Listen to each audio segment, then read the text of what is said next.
Is it true that dreaming about someone means they miss you? Have you ever dreamed about somebody who had a profound emotional impact on you? It may not necessarily be a romantic type of relationship, but they left a big impact on you, whether it's for good or for bad.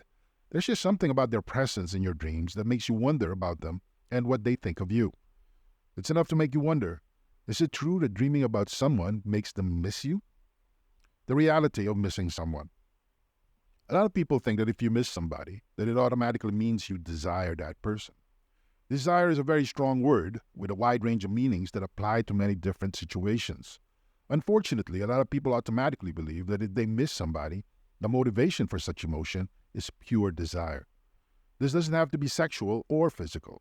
It may just mean that you want the emotional presence of that person in your life. There's just something about them that makes your life so much more meaningful or worthwhile.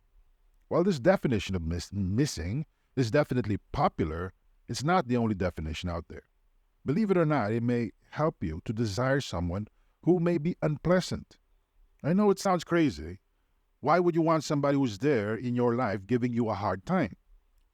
But think about it. Maybe they're pushing you to do things that you've been putting off. These are things that are inconvenient, even uncomfortable. You might be annoyed. You might feel that you're just too busy. But there they are, pushing you, seemingly nagging you. In reality, despite the emotional hassle of that person being in the middle of your life, they're actually doing you a favor. They're pushing you to level up.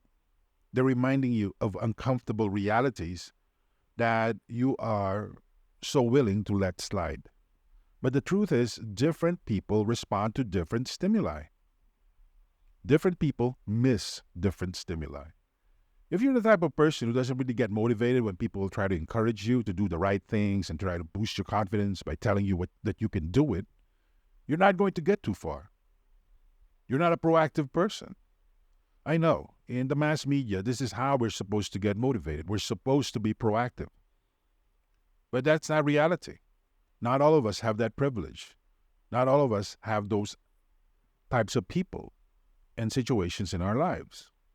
Wouldn't it be awesome to have a supportive father who knows you like the back of his hand and who gently and calmly reassures you that you can do whatever you set your mind to?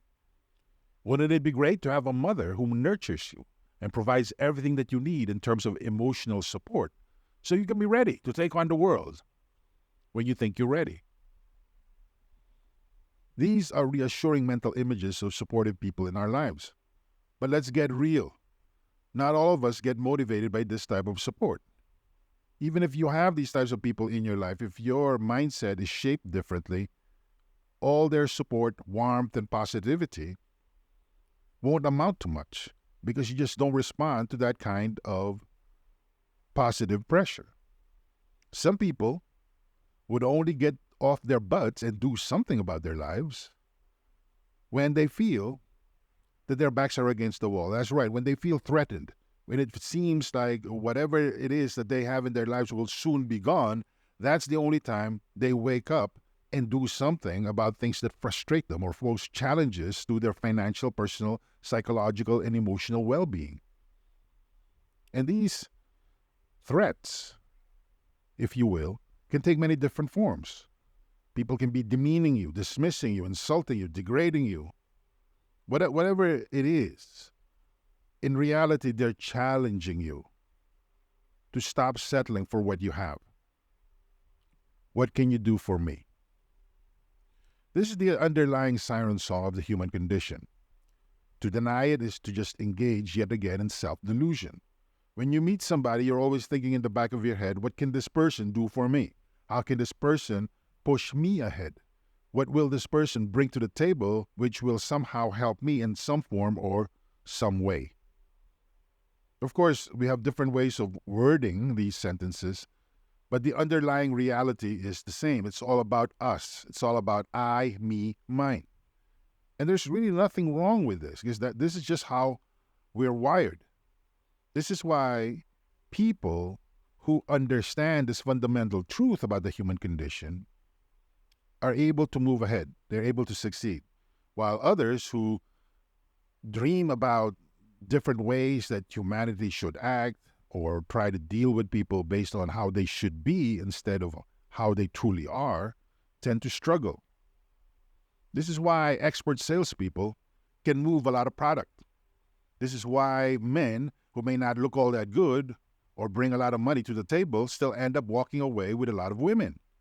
This is also how a lot of unimaginative and not all that intelligent managers and supervisors in a typical corporation move up the ladder.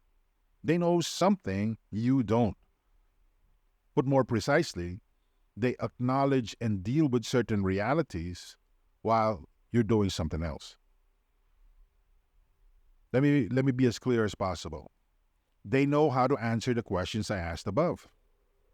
They know what the consequences of those questions are and where they come from. And to refuse to ask this question because you think that you're somehow pure or noble is really just putting yourself at a disadvantage. A little bit of honesty goes a long way because you yourself are asking this question all the time. It doesn't really matter whether you're aware of it or not, and it doesn't really matter what your exact wording is. You're asking these questions. I know it's not polite, and it's definitely crass and hard to hear, but none of that gets in the way of the truth.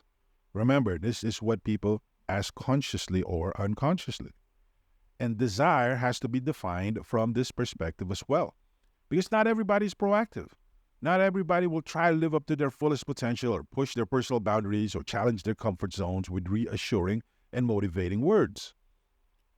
You can watch all the motivational videos on YouTube that you can find, but if your mind is not set up to answer what's in it for me a certain way, then you're just wasting your time. What am I getting at? I'm getting at the fact that you may be one of those people, and believe me, there's a lot of these individuals, myself included, who are motivated by other things. Instead of a pat on the back, they're motivated by the fact that they got stabbed in the back. Instead of a reassuring, I love you and I believe in you, they feel the heat, burned hot enough to get up and wince when they hear, you're not going to amount to anything, you're a loser, give it up. Instead of being pushed to their breaking point until they reach the moment of a breakthrough by words like, you are part of the team, you're one of us, you have what it takes.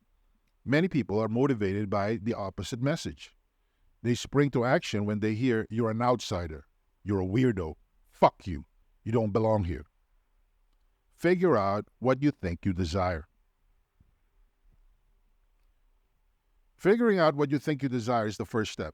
Be clear about what you think will push you or bring out the best in you. Again, this is what you think. Knock yourself out. Different people respond to different stimuli. The key here is to figure out what pushes you or motivates you to step out of your comfort zone. For me, it is the time when my wife, just in passing, told me I was lazy. I did not let that slide. I didn't blame her. I didn't get mad at her. Instead, I wrapped my head around what she said. I asked myself, is that true? How can I be lazy? I work 12 hours a day. How can I be lazy when I am in front of my computer pretty much most of the day? How can this be true? But when I gave myself permission to actually take a long, hard look at what I do for every minute of that day, she is absolutely correct. Because I'm lazy in the sense that I don't do the things that matter. I just do busy work. And that one sentence from her, totally said in passing, changed the direction of my life because it burned me.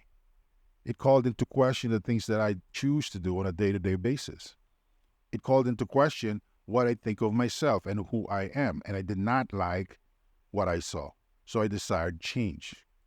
You have to go through some level of discomfort or even outright pain for you to be motivated to move from your current position. And you know that there are a lot of things that can be improved. Let's face it, all of us have room for improvement. But why do we choose to be stuck? Here's what I did. I came up with a long list. I came up with a list of things I want to change. A lot of the list items were ambiguous, so I broke them down. I then asked myself, what will happen to me if I do not do these things? Once you have that long list, go to the next step. Where does your desire come from? You know what you want to change in your life. You know what your big goals, dreams, and aspirations are. The next step is to figure out why I want them. Where do they come from? Believe it or not, for the most part, the things that you desire do not come from you. It's not like you're just living your life and all these things come to you. I mean, it happens from time to time, but for the most part, it comes from somewhere else. Chances are the answers will come in three forms from the three different sources. First, they come from your parents. I hate to say it, but for the most part, at least in the beginning, we are extensions of our parents' egos. Either they project their hopes and dreams and wishes on us, or we are the carriers of their legacy. So this is the reason why we are extensions of their egos. This is not necessarily a bad thing, but if we're just extensions of somebody else's life, it's very easy for them to cast such a long shadow onto our own lives that we never really figure out who we are. At some point, you have to step out of the shadow and figure things out on your own. At some point, you have to start defining who you are. Otherwise, you're going to run into trouble. The sad reality is that most of us unconsciously take on the lives of our parents. This should not be a surprise because these are the people that took care of us. They have outsized influence on us when we were young. You automatically believe that since they had the power to sustain you, then they have all the answers. So unthinkingly, you take on their answers, their desires, their solutions, their plans, and their dreams. But there comes a point when you have to question these, because your life and the circumstances surrounding your life and your personal journey may be quite different from the generations that came before you. And as much as you love your parents and as strong as those emotional bonds may be, it is not a sign of betrayal or disloyalty when you switch to a different path because their desires don't work for you for whatever reason. Their motivations simply may not make sense in your particular context, and that's perfectly fine. So figuring out where your desire comes from is crucial. And if you see that it came originally from your parents, you are faced with a golden opportunity. How do I reshape this so it serves my interest?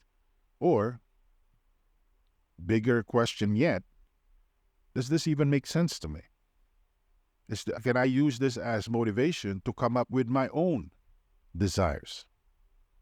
And don't think that you are somehow weak, pathetic, or sad when it turns out that most, if not all, your motivations and worldview come from your parents, or one of them. You are not alone if this is the case. The question is, what are you going to do about it? Because if you choose to set your own path, you take ownership of your life and destiny. Be on the lookout for the second source of why you miss who you miss. A dream of missing someone or seeing someone can indicate past trauma. A lot of people want to belong because at some point in their lives, they felt unaccepted. They felt orphaned, left out, taken for granted. Maybe you're the new kid in school with a bad case of acne and a funny haircut. Maybe you're the person who said the wrong answer in a very public way, and from then on, people thought you were an idiot. Whatever the case may be, there is some initial wound, weakness, or vulnerability. That's why you spend your life trying to fill that hole in your psyche and somehow heal yourself. That's why you desire people who make you think that you are worthy, complete, and that you belong. In other words, you're looking for the solution in the hands of other people. I'm not saying that this is always wrong. Obviously, it works enough times for it to remain a thing. It is an option and quite popular, and quite a popular one at that. But it doesn't always work. It also places you at the mercy of other people and situations that you cannot control. What's wrong with this picture? At some point, you're going to have to graduate from seeking validation from others to having a firm foundation of set values that can set the direction of your life. These values act as your personal North Star that you can work towards for the rest of your life. Give yourself enough credit. You'd be surprised as to how many people will not believe in their own goodness, competence, and proficiency until and unless somebody else tells them. Do you see what's wrong with this? You know you have value. You know you have something to offer. You know you bring something to the table. But whatever it is that you feel about yourself, they simply remain opinions in your mind until somebody else from outside of you validates that reality. So you're waiting for things to be real based on what other people tell you. This is very dangerous. Seriously. Because you're the one who came up with accomplishments and achievements. And it doesn't really matter whether people choose to appreciate or even acknowledge them. They're still real. You have the scars and the blood, sweat, and tears to prove it. And unfortunately, so many of us refuse to believe ourselves. We refuse to believe our worthiness because we're waiting for the world to step up and pat us on the head. Do you see what's wrong with this? Cut out the need for external validation. I can't emphasize this enough. External validation is precisely that, external. It exists outside of you. You cannot control people in situations.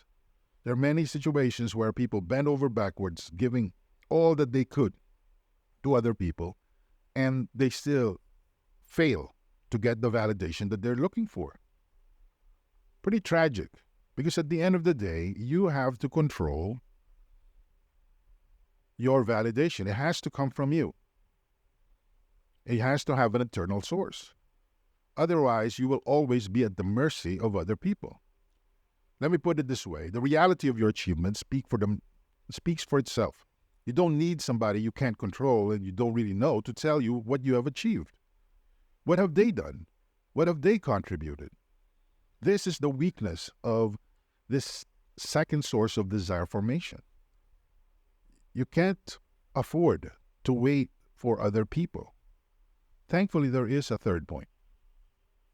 Never underestimate the power of revenge as a source for motivation. Let me tell you a quick story. When I first came to the United States in my early teens, I remember sitting down at the office of our academic counselor at the junior high school I was attending. I was called into this special counseling meeting because the administration wanted to accelerate me to an advanced grade. They wanted to bump me up 2 class levels. On top of that, they wanted to place me in an advanced placement class. These are core classes, special programs in public schools in certain parts of the United States where gifted or high IQ students are transferred to a, quote, more conducive and challenging environment, end quote, to ostensibly help them live up to their full academic potential. So far, so good, right? The idea is it would be a waste for kids with certain proficiencies and talents to be in the same class as average kids. Looking back at it now, I don't know whether to be flattered or to be concerned, but it was what it was. Anyway, the counselor, and I still remember his name, didn't seem too happy. In fact, he looked like a typical paper pusher and clerk just shuffling through a large file of papers. He barely looked at me. Breathing out a sigh, he said, "What do you want to be when you grow up?" Obviously, he was just reciting some sort of mental checklist of the things that you're supposed to ask in these types of interviews. I suppose this is just an indication that it was a foregone conclusion that I will be accelerated. My 13-year-old self took that as an opportunity to bare my soul and said, "I want to be a lawyer." Without missing a beat, he put down the papers that he was holding, pushed up his glasses on his nose bridge, and looked at me intently with his back straight. He said, "I know a place where there's a lot of Filipino lawyers." A smile came over me. I felt validated.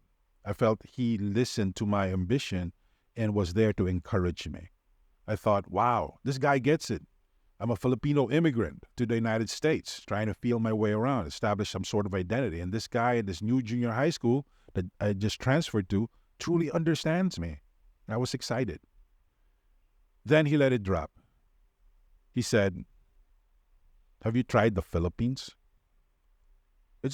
When he said those words, it's as if somebody dropped 100 gallons of ice cold water on me.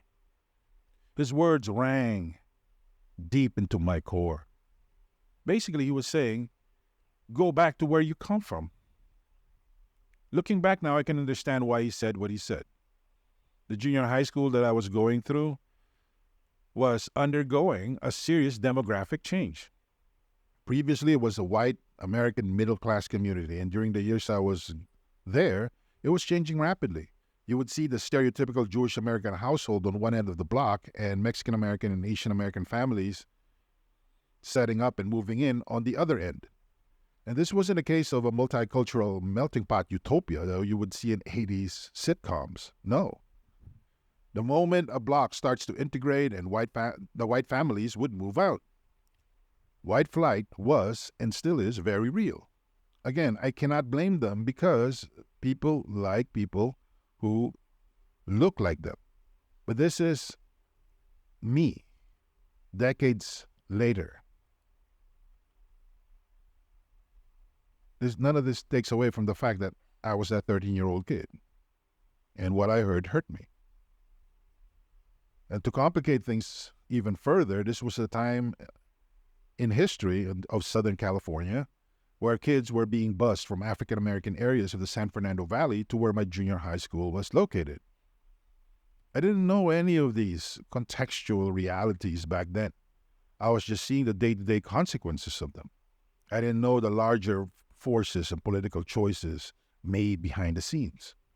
All I knew and all I understood was my counselor's words and how they struck me like a 100-pound hammer that I had no way of anticipating. So from that day, I said to myself, I'm going to prove you wrong. I will get a law degree. I shared this with you because that one incident helped push me to go through the ordeal of law school. Never underestimate the power of revenge or the need to prove somebody wrong. It would be great if we live in a world where the only way to motivate somebody is to just appeal to their better angels, where you just have to say, well, you're awesome. You can do it. You have all the potential. Go for it. But a lot of times, those and similar words and phrases fall on deaf ears because people are not shaped like that. Their egos are not receptive to that kind of thing. And a lot of times, the better way to motivate us is when we hear the words loser, hopeless, pathetic, sad. Go back where you came from. If it bleeds, it leads.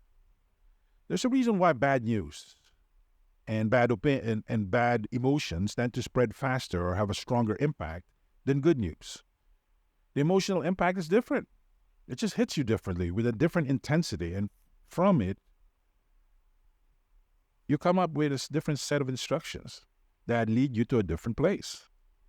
When I heard those words from my counselor, who was supposed to advise me to live up to my fullest academic and professional potential, I felt very angry. It's as if somebody who can access your most vulnerable parts because you've given them your trust and you've truly opened your mind to their suggestions, turns around and drops a hammer on you. That's how I felt. It was a violation of the trust and credibility and authority I had given him. I felt that it didn't go both ways. I felt disrespected. He had access to my academic records. He knew what I was capable of. After all, this was the reason why I was sent to that meeting in the first place.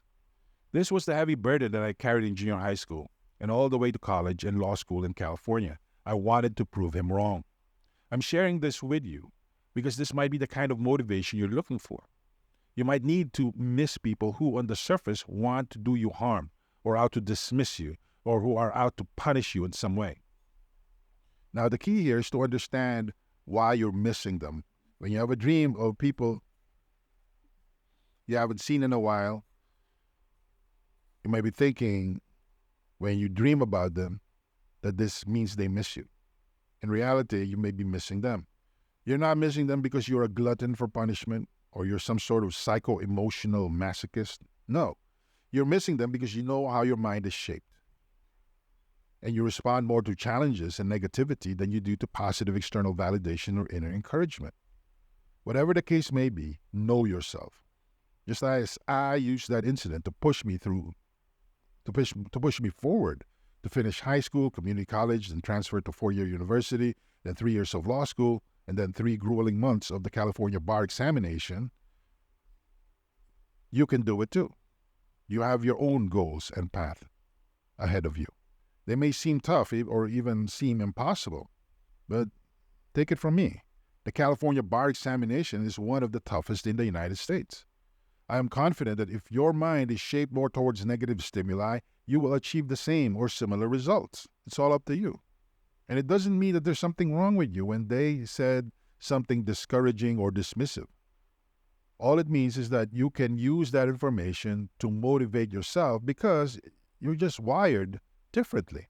You're wired to be motivated by different stimuli. Who do you miss? Now that we're clear about the value of missing people, the next step is to focus on the context of the dream. When you dream of someone, pay close attention to their relationship to you, because the identity of the people that you dream about who is missing you or have an impact on you plays a big role in the actual meaning of your dream.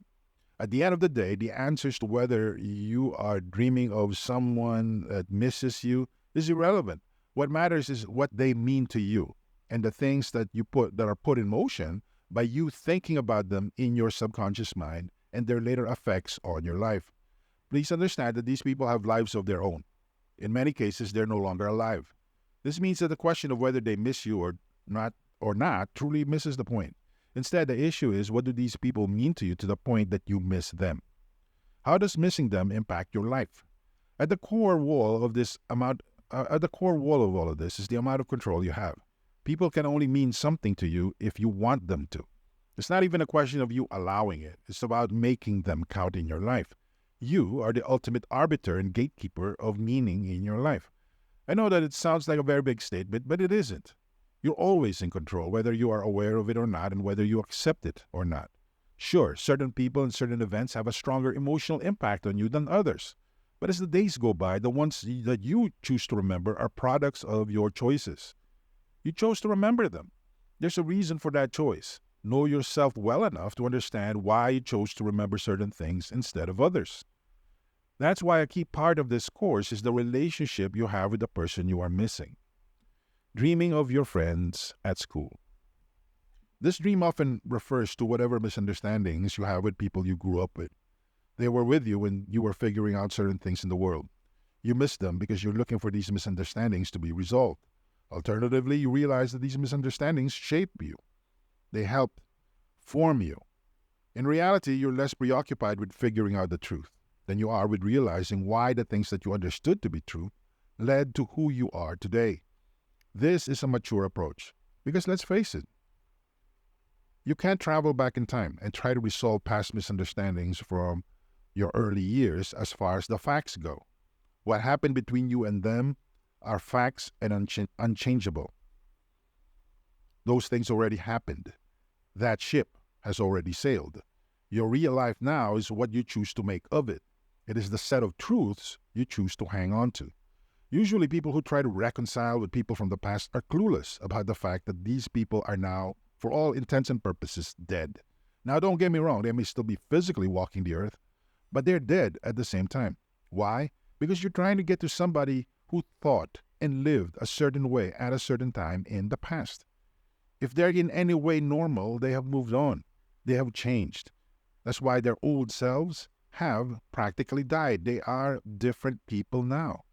So focus on what you're truly missing. Are you missing the stimuli they used to motivate you or give you the validation that you needed? Or are you missing the person themselves or the people themselves? And if it's the latter, it's a waste of time because they're gone, just as the facts that arose to create that memory that you're struggling with or trying to make peace with are also gone. You can't jump into a time machine like Michael J. Fox and Back to the Future and make some changes to change your present reality. It doesn't work that way. Dreaming of your ex missing you. Usually a lot of people who ask if dreaming about someone means that person they dreamed of misses them. They are usually pining for or yearning for the past emotional bonds that they may have had with that person. This is an exercise in nostalgia. What if I told you that in the past, many people thought that nostalgia is some sort of mental illness? Just think about it. You pine about things that happened in the past, and the more you desire those old realities, the more time you waste because you're not living in the present moment. You're not taking on reality as it exists for you right here, right now. You take comfort from the past and run the risk of remembering things that never really happened or exaggerating things that you thought you had in the past. It doesn't matter how you cut it, this definition of nostalgia is counterproductive. It doesn't do you any favors.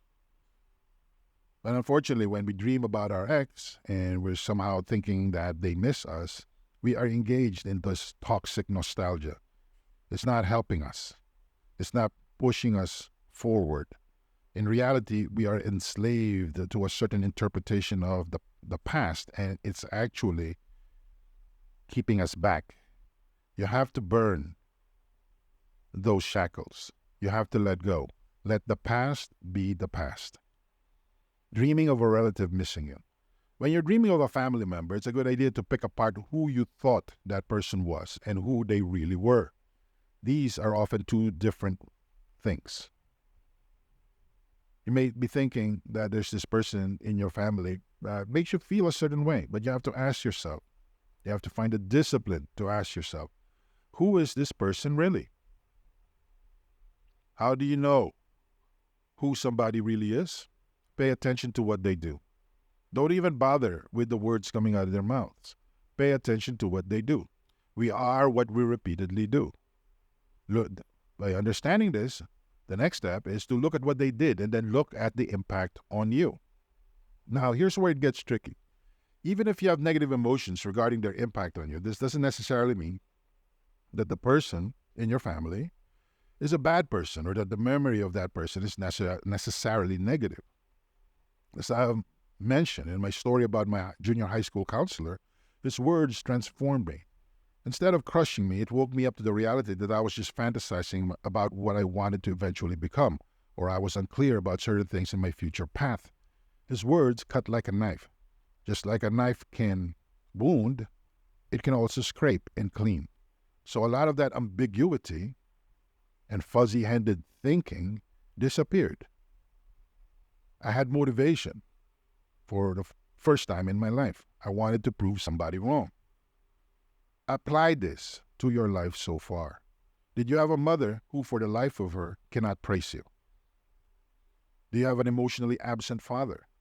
He's there physically and financially, but he couldn't be bothered when it comes to giving you assurance, encouragement, and emotional support. Do you have a father who just basically abandoned you? Instead of focusing on the person, focus on your reaction to what they did. Maybe you're missing the wrong person. Maybe instead of missing the person who hurt you so much that it got you to find the energy that you need to get your act together, you're missing the opposite of that person. What you're really doing here is you're saying to yourself, what if this happened? What if that person turned out to be a different individual?